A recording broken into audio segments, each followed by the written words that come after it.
బంగారు పండ్లు అనేటువంటి అనుదిన వర్తమాన కార్యక్రమం చూస్తున్న మీ అందరికీ ప్రభువైన యేసుక్రీస్తు వారి శ్రేష్టమైన నామంలో వందనాలు శుభములు తెలియచేసుకుంటూ ఉన్నా. మరొకసారి ఉదయకాల సమయంలో దేవుని వర్తమానం మీకు అందించడానికి ప్రభు నాకు ఇచ్చిన ప్రశస్త సమయాన్ని బట్టి దేవునికి వందనాలు తెలియచేసుకుంటూ ఉన్నాను. ఈరోజు మన ధ్యాన అంశము 2వ కొరింథీయులకు రాసిన పత్రిక 13వ అధ్యాయము 5వ వచనం.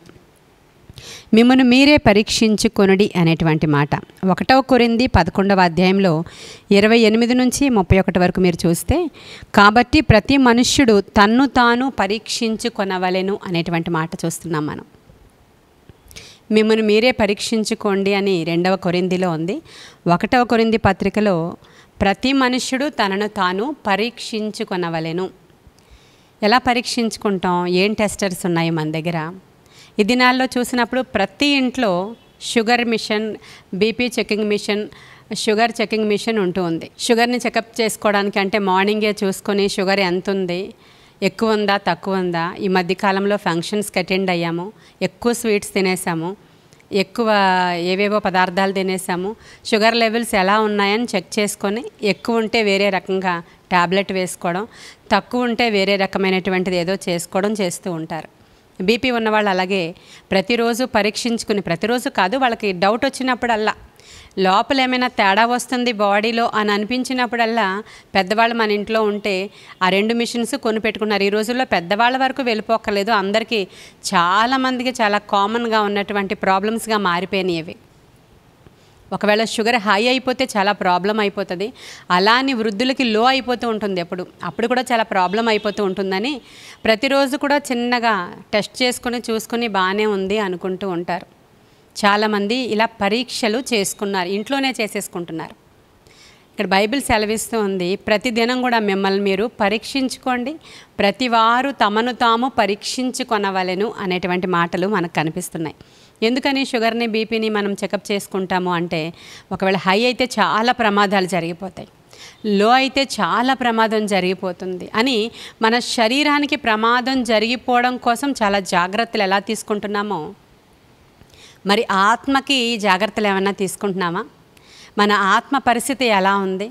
వెలుగుగానే ఉందా? ఆరోగ్యంగానే ఉందా? పౌలు భక్తుడు అంటాడు, నా శరీరం బలహీనమే కానీ నా ఆత్మ ఎప్పుడు చాలా ఫిట్గా ఉంది అంటాడు. హల్లెలూయా. నా శరీరం బలహీనంగా ఉంది, ఎన్నో జాగరణలు, ఎన్నో ఉపవాసాలు, ఎన్నో కొరడా దెబ్బలు, ఎన్నో పిడుగుద్దులు, ఎంతో కరువు, ఎన్నో సముద్ర ప్రయాణాలు, ఎంతో ఆటుపోట్లు, ఎన్నో మానసిక వేదనలు, వీటన్నిటి మధ్యలో నా శరీరం నలిగిపోయింది, నా శరీరం చాలా బలహీనంగా ఉంది, కానీ నా ఆత్మ ఎప్పుడూ సిద్ధంగా ఉందని పౌలు భక్తుడు చెప్తున్నాడు. మనమైతే మన శరీరం ఎప్పుడు ఫిట్గా ఉందా లేదా చూసుకుంటూ ఉంటాం. ఇందాక చెప్పాను కదా, అలా పరిశీలించుకుంటూ ఉంటాం. ఇంకా చాలామంది ఇలా పట్టుకుని చూసుకుంటూ ఉంటారు, పల్స్ ఇలా పట్టుకుని మంచిగా ఉందా లేదా, కొంచెం ఏమాత్రం తేడా వచ్చినా వెంటనే డాక్టర్ అపాయింట్మెంట్ తీసుకుని వెంటనే వెళ్ళిపోతూ ఉంటారు. చిన్న గ్యాస్ట్రిక్ వచ్చి ప్రాబ్లం వచ్చి పెయిన్ వస్తుంటే హార్ట్ అటాక్ వచ్చేస్తుందేమో అని వెంటనే హాస్పిటల్కి వెళ్ళి అడ్మిట్ అయిపోతున్న దినాలు ఇవి. మనకు తెలియకుండానే చాలామంది నిజంగానే హార్ట్ అటాక్స్ వచ్చి చనిపోతున్న దినాలు ఇవి. అందుకే అనుక్షణం కూడా పరీక్షలు చేయించుకుంటున్నారు. ఎక్కడ పడితే అక్కడ ల్యాబ్స్ చాలా ఎక్కువగా వచ్చేస్తున్నాయి. కారణం ఏంటంటే ప్రతిరోజు ప్రతి మనుష్యులు అలా పరీక్షలు చేయించుకుంటూనే ఉన్నారు, వాళ్ళ శరీరాలు ఎలా ఉన్నాయి అని. ఈ శరీరం ఇక్కడే ఉండిపోద్ది ప్రియమైన దేవుని బిడ్డలారా, కానీ ఆత్మ అది దయచేసిన దేవుని దగ్గరికి ఆరోగ్యంగా వెళ్ళాల్సిన అవసరత ఉంది. మరి నీ ఆత్మ యొక్క ఆరోగ్య పరిస్థితి ఏమన్నా నీకు తెలుసా? పరీక్షించుకుంటున్నావా? పరీక్షించుకునే సాధనం ఏంటో నీకు తెలుసా? ఎలా పరీక్షించుకోవాలో తెలుసా? మరి ఎఫెసీయులకు రాసిన పత్రిక 5వ అధ్యాయము 10వ వచనంలో మీరు చూస్తే, ప్రభువునకు ఏది ప్రీతికరమైనదో దానిని పరీక్షించుచు వెలుగు సంబంధుల వలె నడుచుకొనడి. హల్లెలూయా.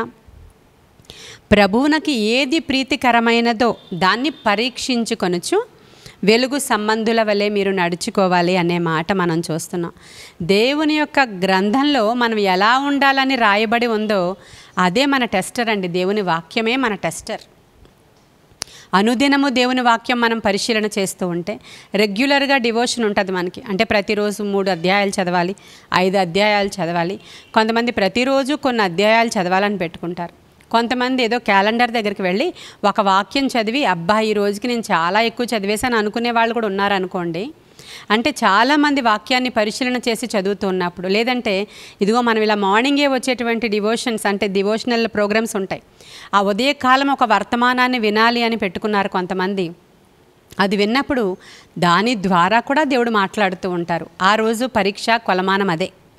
ఈరోజు పరీక్షించుకోవడానికి ఏ అవయవాల గురించి సేవకులు చెప్పారో, ఈరోజు దేన్ని పరిశీలించుకోమని చెప్పారో ఆ రోజు ఆ పరీక్ష నీ బాడీకి అవసరమై ఉందని నువ్వు గ్రహించాలి. కాబట్టి ఈరోజు మరి నువ్వు పరిశీలించుకున్నావా? నీ ఆత్మ యొక్క కండిషన్ ఎలా ఉందో తెలిసిందా?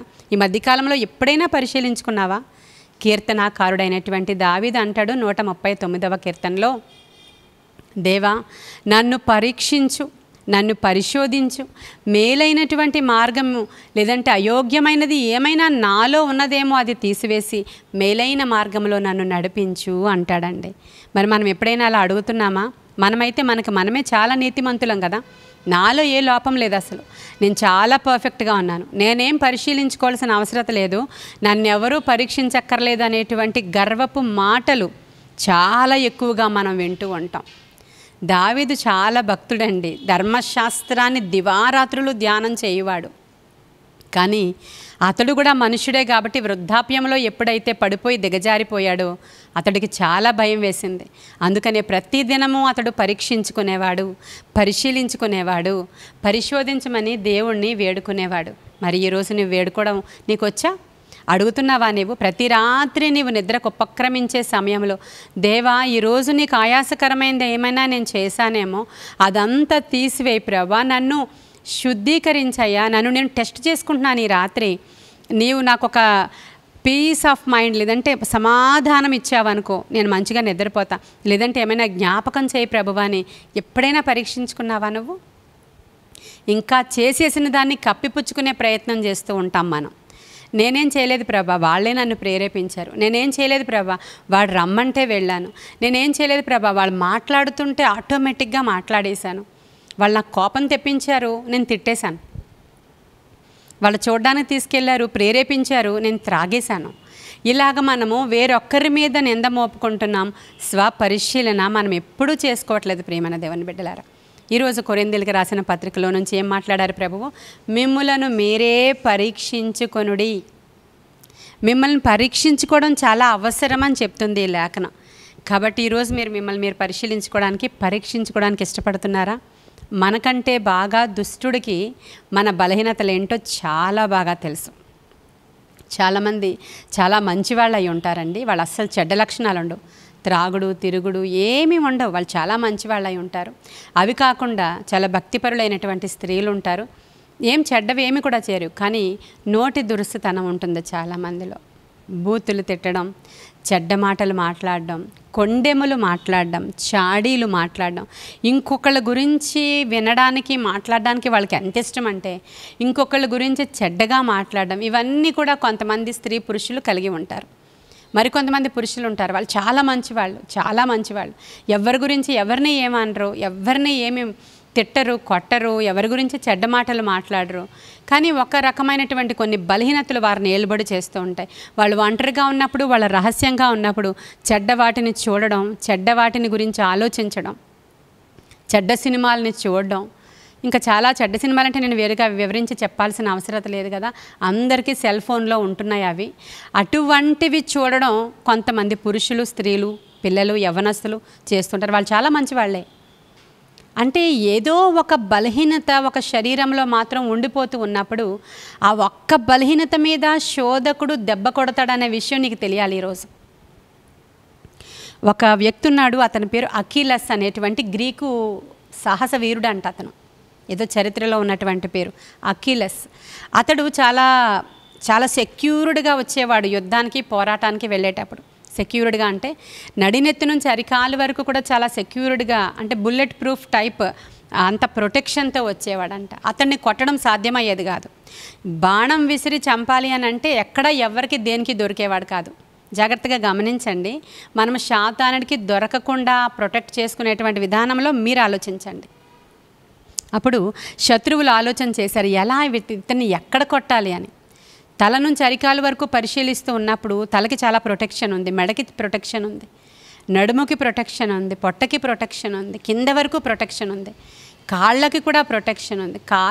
మోకాల నుంచి అరికాల వరకు ఉండేటువంటి ఒక భాగంలో ఒక ప్లేస్లో కొంచెం గ్యాప్ ఉందంట.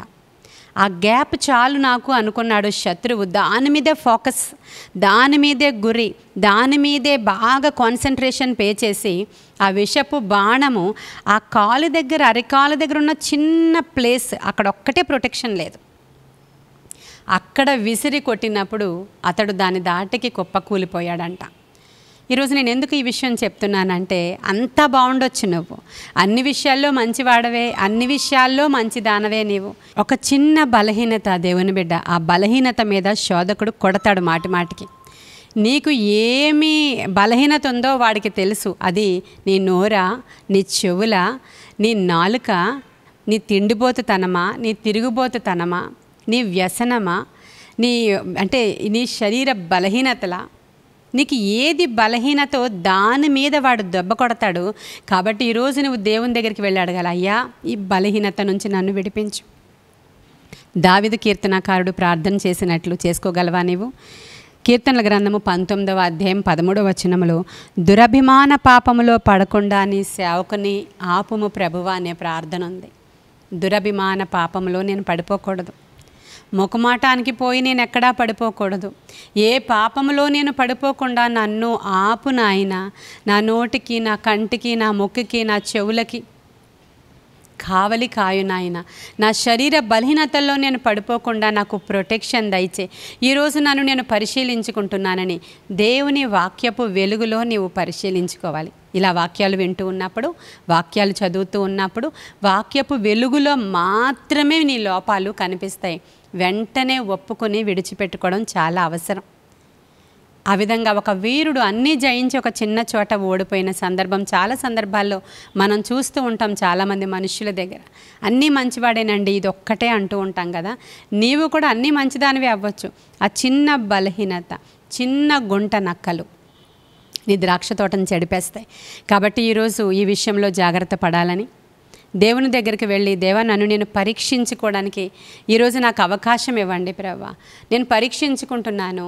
ఈరోజు వాక్యం ద్వారా నీవు మాట్లాడితే ఏమైతే నీవు మాట్లాడావో అది నేను సరిచేసుకుంటానని అలా అయినా మనం ఒప్పుకోలు చేసుకోవాలి. వాక్యం చదివేటప్పుడైనా నీకు తెలుసు నువ్వు ఎలాంటి వాడవో, అలా నీవు మనస్సాక్షి స్వరానికి లోబడుతూ కీర్తనకారుడు వలె, యోబు భక్తుని వలె, ఇంకా అనేకమైన భక్తులు ఈ విధమైన ప్రార్థనలు చేసుకుని తమను తాము కాపాడుకున్నారు.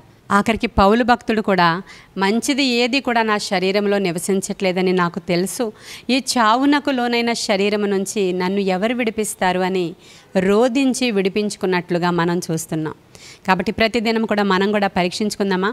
షుగర్ టెస్టర్, బీపీ టెస్టర్ ఎలా అయితే ఉందో, ప్రతిరోజు కూడా నువ్వు నీ ఆత్మకి టెస్ట్ చేసుకొని ఈ దేహముని, అంటే దేవుని ఆలయమైనటువంటి దేహాన్ని కాపాడుకోవడానికి, మన దేహాన్ని మనము గౌరవించుకొని ప్రభువుకి ఆలయముగా, పరిశుద్ధమైన నివాస స్థలముగా ఉంచి ఈ లోకాన్ని జయించి దేవుడిచ్చేటువంటి ప్రతి విధమైన ఆశీర్వాదం పొందుకోవడానికి, మరి ఆత్మలో సంపూర్ణమైన ఆరోగ్యముతో ఉండడానికి అవసరమైన కృప, శారీరకంగా, మానసికంగా, ఆత్మీయంగా బలంగా ఉండేటువంటి కృప పరిశుద్ధాత్మ దేవుని యొక్క సహాయము ద్వారా దేవుడు మనకు అనుగ్రహించునుగాక. ఈ లేఖన భాగము దేవుడు మన వినికిడిలో దీవించునుగాక. ఆమేన్. ప్రార్థన చేసుకుందాం. మహాపరిశుద్ధుడైన తండ్రి, మహోన్నతుడైన దేవ, వినుచున్న వారిలో ఎవరైతే రిపెంటెన్స్ నాయన వారి జీవితంలోనికి వస్తుందో, ఎవరైతే నాయన నిజముగా ఒప్పుకోలు మనస్సు వారు ఒప్పుకుంటున్నారో ఈ వాక్యము ద్వారా వారందరినీ దర్శించండి ఉదయకాల సమయంలో. మరి ముఖ్యంగా ఎవరైతే వాక్యానికి లోబడి వాక్యపు వెలుగులో తమను తాము పరిశీలించుకుంటున్నారో వారందరినీ కూడా దీవించి విడిపించి నీ గొప్ప కార్యాలు వారి పక్షముగా జరిగించి మీరు మహిమ ఘనత ప్రభావాలు పొందుకోమని, ఈ దిన దీవెనలతో నింపండి, దిన ఆశీర్వాదాలతో నింపండి. శారీరకంగా, మానసికంగా, ఆత్మీయంగా మంచి ఆరోగ్యం దయచేయండి. నీ కృపగల హస్తానికి బిడ్డలను అప్పగించుకుంటూ యేసయ్య శ్రేష్ఠ నామంలో అడుగుచున్నాము తండ్రి. ఆమెన్. God bless you.